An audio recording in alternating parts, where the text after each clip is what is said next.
kudeta yang punya logika. Bagi yang tidak punya logika, skip aja. Kudeta di Partai Demokrat adalah peristiwa penting. Sebenarnya sih kisruh perebutan kekuasaan dalam parpol memang kisah biasa. Tapi kali ini jadi luar biasa karena di dalam pertarungan ini ada nama Pak Muldoko, Ketua Kantor Staf Presiden yang terpilih sebagai Ketua Umum baru menggantikan AHY. Tak terhindarkan, orang pun menyebut-nyebut nama Presiden Jokowi. Salah satu tuduhannya, Jokowi adalah mastermind penggulingan kekuasaan. Buat saya, tuduhan ini tak masuk akal. Tapi bisa dipahami juga kalau isu ini akan terus bergulir. Apalagi karena Partai Demokrat sendiri sebelum Kongres luar biasa sudah sempat berkirim surat ke Presiden untuk menanyakan keterlibatan Muldoko yang tidak dijawab oleh Presiden.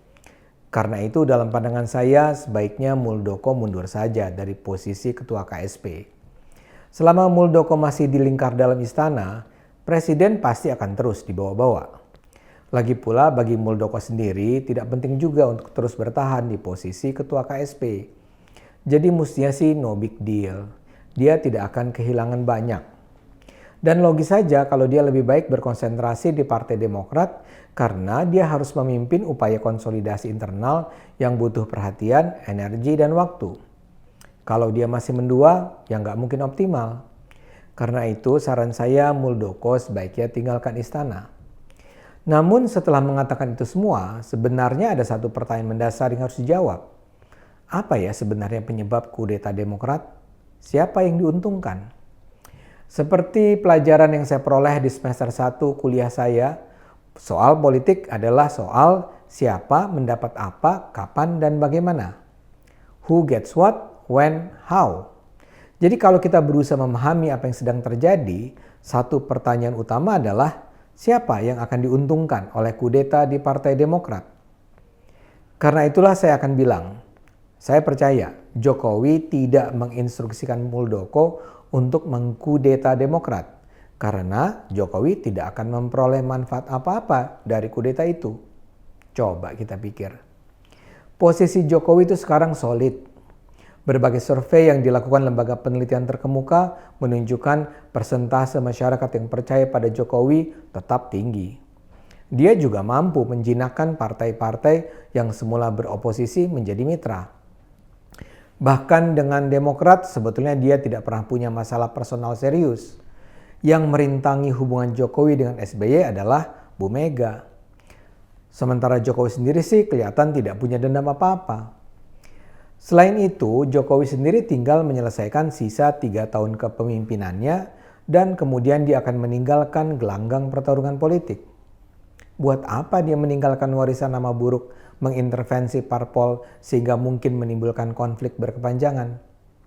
Buat apa juga dia harus susah payah memperlemah Demokrat yang sama sekali nggak perlu dianggap sebagai ancaman serius buat kepemimpinannya 3 tahun mendatang? Dengan kata lain, agak sulit membayangkan bahwa Jokowi adalah mastermind di belakang pelemahan Demokrat. Kalau gitu, apa jawaban yang lebih mungkin? Untuk itu kita coba deh lihat kemungkinan-kemungkinan lain. Kisruh Demokrat ini jelas memang terkait dengan kekecewaan para kader Demokrat di bawah yang marah dengan elitisme pimpinan partai. Bahwa mereka merasa tidak dilibatkan, dikhianati, dan merasa bahwa yang mendapat kesempatan hanyalah SBY, keluarganya, dan orang-orang dekatnya itu agak sulit dibantah. Ketidakpuasan itu sudah terasa sejak lama. Namun pertanyaannya, siapakah yang kemudian memanfaatkan ketidakpuasan tersebut sehingga bisa bergulir sampai tahap Kongres luar biasa yang menggulingkan AHY? Bahwa DPC pemberontak itu menghubungi Muldoko bisa dipahami karena Muldoko adalah orang lama Demokrat dan ia punya rekam jejak yang meyakinkan. Tapi hampir pasti juga Muldoko bukanlah aktor tunggal. Analisis bahwa ini memang kerjaan Muldoko sendirian untuk memenuhi ambisi yang menjadi capres presiden 2024 rasanya sih lemah. Saya yakin Muldoko tahu bahwa dukungan rakyat terhadapnya rendah. Dia pasti tahu semua survei berkualitas tidak menyebut namanya sebagai tokoh-tokoh berpotensi untuk menjadi capres 2024. Kalau pengambil alihan Demokrat itu dilakukan untuk meniti peluang jadi presiden, itu sih akan bagai pungguk merindukan bulan. Karena itu, yang lebih masuk akal, Partai Demokrat direbut bukan sebagai panggung bagi Muldoko. Partai Demokrat kayaknya harus direbut karena ada sesuatu terkait keberadaan Partai Demokrat itu sendiri sehingga AHY harus dikudeta. Salah satu argumen yang mengemuka Muldoko masuk ke Partai Demokrat agar partai ini hancur. Kelemahan argumen ini adalah mengapa Demokrat harus hancur? Karena toh mereka itu kan bukan ancaman pada siapa-siapa. Lagi pula apakah Muldoko mau mempertaruhkan reputasinya untuk memimpin sebuah partai yang diharapkan hancur dengan sendirinya? Jadi agaknya AHY harus disingkirkan bukan agar Demokrat hancur, tapi agar langkah politik mereka bisa selaras dengan kepentingan-kepentingan pihak-pihak yang merancang pergantian kekuasaan. Partai Demokrat mungkin bukan partai besar, tapi mereka selalu berada di kelompok 5 besar parpol di Indonesia. Survei menunjukkan popularitas Demokrat itu kira-kira konsisten di nomor 5 di bawah PDIP, Gerindra, Golkar, dan PKS. Dan biar bagaimanapun, sosok SBY tetap akan bisa menjadi faktor penting untuk menaikkan popularitas partai ke depan. Bahkan saya menilai AHY pun sebetulnya tidak jelek-jelek amat. Mungkin tidak ada harapan baginya untuk jadi capres, tapi dia tetap merupakan kekuatan yang patut diperhitungkan untuk mengusung nama tokoh tertentu. Kalau ini benar, salah satu kemungkinan yang menjelaskan mengapa Demokrat harus diambil alih kepemimpinannya adalah karena partai ini mungkin sekali menjadi batu sandungan bagi sebuah skenario yang sedang dirancang dua partai terbesar, PDIP dan Gerindra. Sudah banyak diramalkan bahwa pada 2024 nanti kedua partai ini akan memajukan duet Prabowo dan Puan Maharani. Sebenarnya yang jauh lebih populer adalah Ganjar Pranowo sebagai capres dari PDIP. Tapi Ganjar adalah seorang kader PDIP yang sangat loyal pada pimpinan partai. Jadi sangat mungkin, bahkan kalaupun dia sebenarnya adalah kandidat yang paling berpeluang menang, dia tetap akan mengalah. Karena itu sekarang yang tinggal menjadi ganjalan bagi skenario Prabowo Puan ini adalah kalau Anies Baswedan maju. Pendukung Anies yang pasti adalah PKS. Tapi juga sangat mungkin Demokrat kalau masih berada di bawah SBY.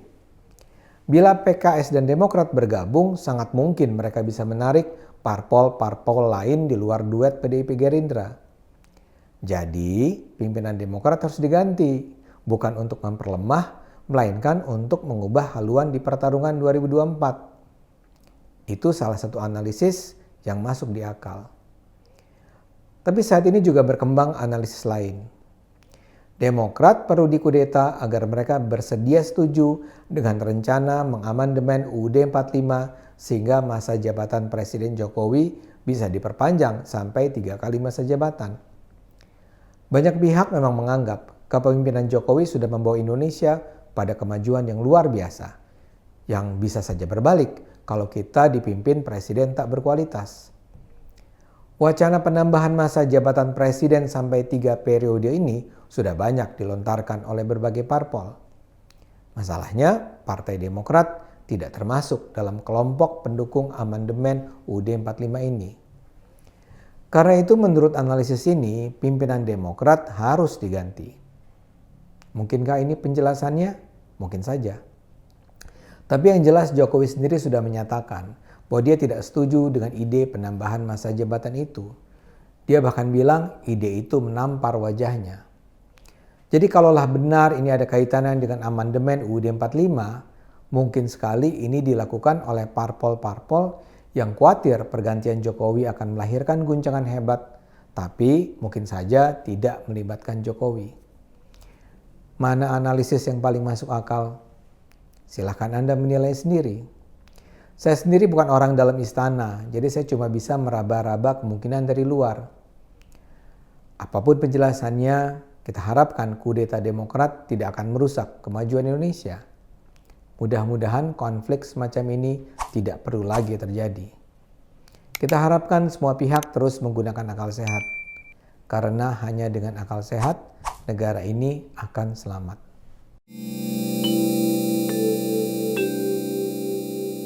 Video ini hanya untuk mereka mereka yang punya logika. Bagi yang tidak punya logika, skip aja.